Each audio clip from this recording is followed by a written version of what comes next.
Assalamualaikum warahmatullahi wabarakatuh. We are from group 2 which has 5 members, me Putri Miftah Hidayah as moderator, then Amelia, Maisarah, Melia Octavia, and Ardea Ramadhani Riyadah as presentator. We want to provide port development material. Previously, thank you to Mr. Teguh Widodo as a lecturer in the International Logistics course for giving our group the opportunity for today's presentation, and thank you also to friend for attending at non only. The first material will be sent by Amelia. Time and place are placed. Okay, I want to explain about introduction to port development. Port development involves the construction and exchange of port facility to facilitate efficient loading, unloading, and storage of cargo and passenger vessel.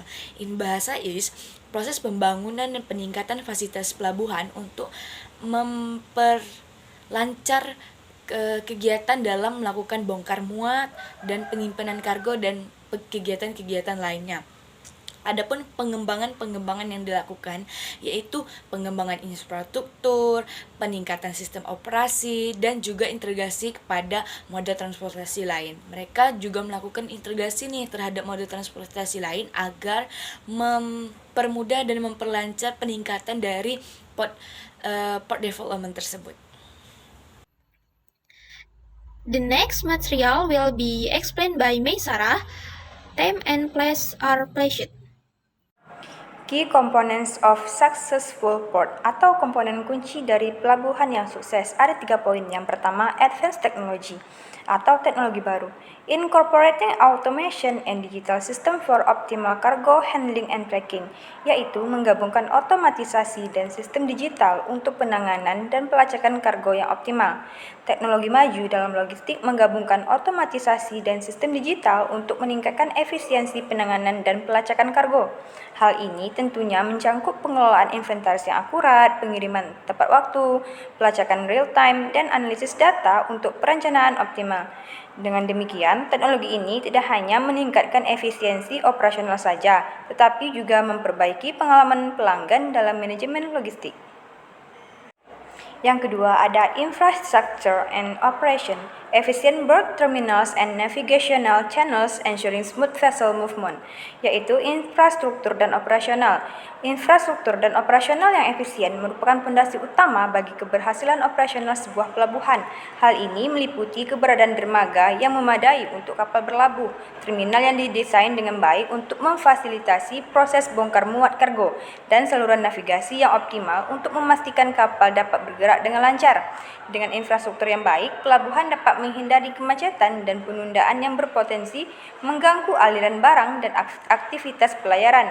Hal ini tidak hanya meningkatkan efisiensi dalam pengelolaan kargo saja, tetapi juga mendukung keandalan pelabuhan sebagai pusat logistik yang dapat diandalkan bagi pengguna jasa di seluruh dunia. Yang ketiga, security and safety measures, implementing strict security protocol and safety system to protect personal and cargo, yaitu tindakan keamanan dan keselamatan. Tindakan keamanan dan keselamatan yang ketat merupakan aspek krusial dalam pengelolaan pelabuhan untuk melindungi personal, kargo, dan infrastruktur secara menyeluruh. Hal ini mencangkup penerapan protokol keamanan yang ketat seperti pengawasan ketat terhadap akses masuk dan keluar pelabuhan, serta penggunaan teknologi canggih seperti pemantauan CCTV dan sistem pengenalan biometrik untuk mengontrol akses.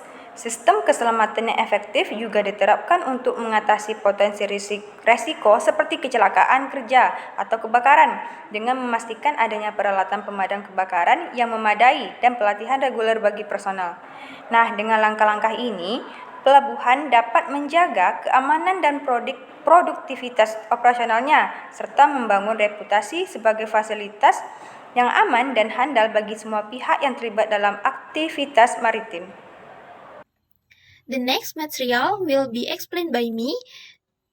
Time and place are placed. I will explain about challenges and consideration in port development atau tantangan dan pertimbangan dalam pembangunan pelabuhan. The first, environmental impact, minimizing adverse effect on marine ecosystem and coastal environment. atau dampak lingkungan yang dimana kegiatan bongkar muat kapal dan lalu lintas pelabuhan dapat merusak ekosistem laut dan lingkungan pesisir, seperti limbah dari kapal, adanya tumpahan minyak dan air bilgen yang dapat mencemari ekosistem laut, sehingga adanya pengerukan dan konstruksi yang dapat merusak habitat seperti terumbu karang dan padang lamun. Selanjutnya, ada pencemaran udara. Adanya emisi dari kapal dan mesin pelabuhan yang dapat berkonstruksi pada masalah kualitas udara, terutama di daerah pesisir. Solusi yang pertama, mengadopsi praktik ramah lingkungan, menerapkan pencegahan tumpahan, mengelola limbah, dan penggunaan air bersih. Yang kedua, membangun program konservasi untuk melindungi habitat laut dan mendukung dengan adanya upaya pemulihan. The second, financial investment, addressing the substantial capital requirement for modernizing and expanding port facilities, atau investasi keuangan, yang dimana mengembangkan fasilitas pelabuhan yang membutuhkan investasi keuangan. Ada dua biaya. Yang pertama, biaya infrastruktur untuk pembangunan terminal, pelabuhan laut dalam, dan peralatan bongkar muat kargo modern. Yang kedua, biaya pemeliharaan, adanya perawatan dan perbaikan berkelanjutan untuk memastikan infrastruktur pelabuhan dalam jangka waktu panjang. The last, regulatory compliance, adhering to strict international and local regulation related to port operation, atau kepatuhan terhadap peraturan. Pelabuhan harus mematuhi kerangka kerja peraturan internasional dan lokal yang ketat terkait keselamatan, keamanan, dan perlindungan lingkungan. Yang pertama itu ada standar keselamatan maritim, memastikan kepatuhan terhadap konvensional internasional seperti SOLAS dan MARPOL untuk menjaga navigasi dan mencegah kecelakaan. Jadi, SOLAS adalah konvensi internasional yang mengatur terkait keselamatan jiwa laut, sedangkan MARPOL adalah konvensi internasional yang mengatur tentang pencegahan pencemaran kapal. 2. Peraturan perlindungan lingkungan, memahami undang-undang yang mengatur pengendalian pencemaran, pengelolaan limbah, dan perlindungan habitat. Yang ketiga, persyaratan bea cukai dan karantina, memenuhi proses bea cukai dan peraturan karantina untuk pergerakan barang dan penumpang. The next material will be explained by Ardia Ramadhani Riyada. Time and place are pledged. I will explain about case study of successful port development project. Number 1, efficiency. Implementing streamlined processes ports with cargo handling and storage. Number 2, impact. Boosting regional and national economic, so increase trade activities. And number 3, sustainability. Integrating eco-friendly solution for reduce environmental impact. Artinya yaitu efisiensi, yaitu menerapkan proses penanganan dan penyimpanan kargo yang cepat, mencakup otomatisasi dengan teknologi seperti sistem manajemen gudang dan RFID, serta desain tata letak gudang yang efisien. Pelatihan karyawan secara berkala dan penerapan praktik lean untuk mengurangi pemborosan juga penting. Selain itu, pemantauan kinerja pemasukan atau menggunakan KPIs dan analisis data, integrasi sistem dengan mitra logistik, serta penggunaan teknologi ERP dan dashboard real-time akan meningkatkan efisiensi. Praktik pengepakan efisien dan logistik hijau dapat mengurangi jejak karbon secara keseluruhan. Yang kedua yaitu dampak, yang mana ini meningkatkan perekonomian daerah dan nasional melalui perdagangan, dapat dilakukan dengan membangun infrastruktur seperti jalan dan internet, kemudian menyederhanakan aturan bisnis, dan mendukung pendidikan serta pelatihan untuk tenaga kerja. Ini penting juga untuk mempermudah akses pembiayaan bagi usaha kecil, kemudian mendorong inovasi teknologi, serta mempromosikan produk lokal di pasar internasional. Langkah-langkah ini termasuk kampanye cinta produksi lokal, dan penerapan praktik produksi berkelanjutan, yang mana akan mendorong pertumbuhan ekonomi, menciptakan lapangan kerja, dan meningkatkan kesejahteraan masyarakat. Yang ketiga yaitu keberlanjutan, yang mana keberlanjutan ini mengintegrasikan solusi ramah lingkungan, berarti menggunakan energi terbarukan seperti matahari dan angin, serta meningkatkan efisiensi energi dan air. Selain itu, penting juga untuk mengelola limbah dengan prinsip 3R, yaitu reduce, reuse, dan recycle, membangun gedung hijau, dan mendorong penggunaan transportasi ramah lingkungan seperti kendaraan listrik. Edukasi dan kampanye kesadaran lingkungan juga diperlukan untuk masyarakat peduli lingkungan. Dukungan ini atau dukungan regulasi ketat dan insentif akan membantu mendorong praktik-praktik ini, sehingga kita dapat mengurangi dampak negatif terhadap lingkungan dan mencapai keberlanjutan jangka panjang. The next material will be explained by Melia Octavia. Time and place are placed. Okay, next I will explain about future trends and innovation in port development, yaitu tren dan inovasi masa depan dalam pembangunan pelabuhan. First, automation. Adoption of EA and robotics for fully automated port operation, yaitu otomatisasi, yang dimana otomatisasi ini mengoperasikan pelabuhan dengan mengadopsi kecerdasan buatan seperti EA dan robotika, dan ini merupakan langkah maju yang signifikan dalam industri logistik dan transportasi. Sehingga pendekatan ini dapat meningkatkan efisiensi operasional, mengurangi biaya, dan meminimalkan risiko kesalahan manusia. Namun perlu mempertimbangkan dampak terhadap tenaga kerja manusia dan aspek regulasi serta keamanan dalam penerapannya. 2. Smart infrastructure. Integration of IoT for real-time monitoring and management of port access, yaitu infrastruktur cerdas, yang dimana infrastruktur cerdas dengan integrasi Internet of Things or IoT untuk pemantauan dan pengelolaan aset pelabuhan secara real-time dapat membawa banyak manfaat. Ini termasuk peningkatan dalam pengawasan keamanan, pengelolaan rantai pasok yang lebih efisien, dan pemeliharaan yang lebih baik melalui analisis prediktif. 3. Green initiatives.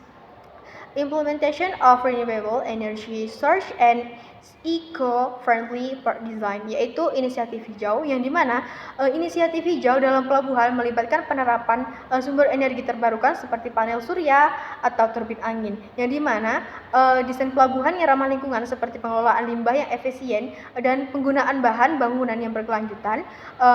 Langkah-langkah ini juga tidak hanya untuk mengurangi jejak karbon dalam pelabuhan, tetapi juga mendukung keberlanjutan lingkungan secara keseluruhan. Next, environmental and sustainability consideration in port development, yaitu pembangunan pelabuhan dengan pertimbangan lingkungan dan keberlanjutan. First, ecological preservation, minimizing disturbance to marine habitats and ecosystem during port construction, yaitu pelestarian ekologis, yang dimana untuk meminimalkan gangguan terhadap habitat dan ekosistem laut selama pembangunan pelabuhan. Contohnya itu seperti Pelabuhan Rotterdam. Nah, mereka ini mengimplementasikan berbagai langkah perlindungan lingkungan, seperti mereka ini melakukan survei dan evaluasi terperinci sebelum konstruksi untuk mengidentifikasi dan melindungi area-area yang penting bagi kehidupan laut. 2. Effluent management. Developing robust protocols for waste disposal and pollution prevention in port areas, yaitu pengelolaan limbah. Nah, pengelolaan limbah ini pada Pelabuhan Rotterdam telah mengembangkan protokol yang kuat untuk pengelolaan limbah dan pengendalian polusi. Nah, mereka ini juga mengimplementasikan sistem pengelolaan limbah yang canggih untuk memisahkan, mengolah, dan membuang limbah secara efisien sesuai dengan peraturan lingkungan yang ketat. And the last, green port initiatives. Implementing renewable energy and environmentally friendly practices within port facilities, yaitu inisiatif pelabuhan hijau, yang dimana Pelabuhan Rotterdam mereka ini telah menerapkan inisiatif pelabuhan hijau dengan mengadopsi praktik energi terbarukan dan ramah lingkungan di seluruh fasilitas mereka. Nah, mereka ini mengintegrasikan panel surya dan teknologi angin untuk menghasilkan energi yang terbarukan. mengurangi ketergantungan dan sumber energi fosil. Nah, selain itu, pelabuhan Rotterdam ini, mereka ini sudah menggunakan kendaraan dan peralatan beremisi rendah serta sistem manajemen energi yang efisien untuk mengoptimalkan penggunaan energi.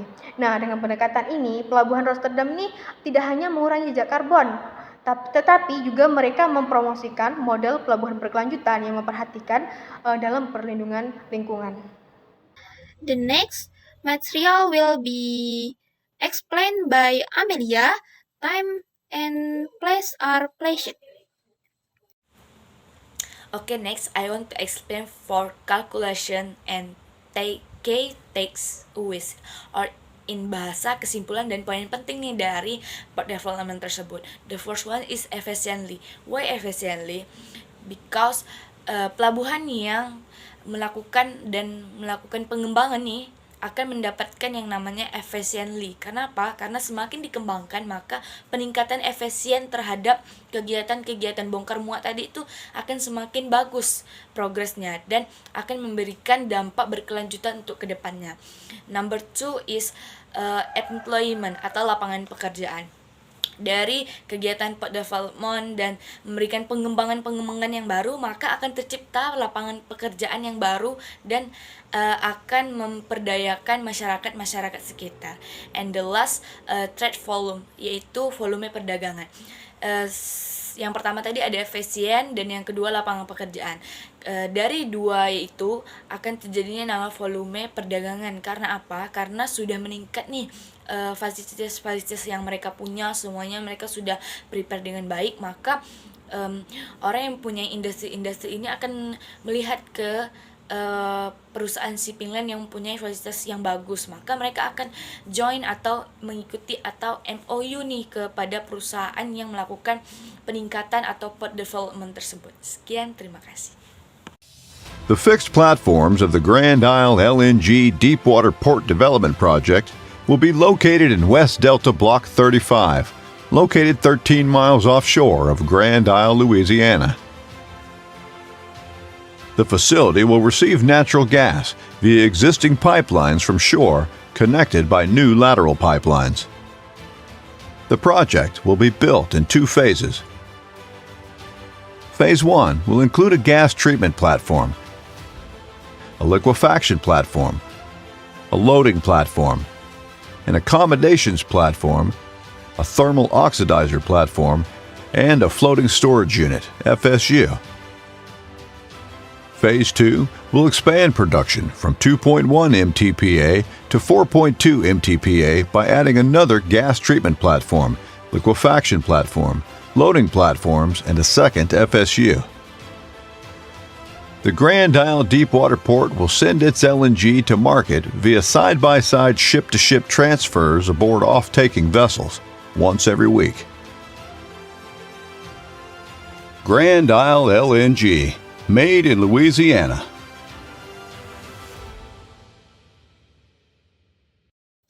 Thank you for your attention throughout this presentation. We hope that the material have present is useful for all of us. Wassalamualaikum warahmatullahi wabarakatuh.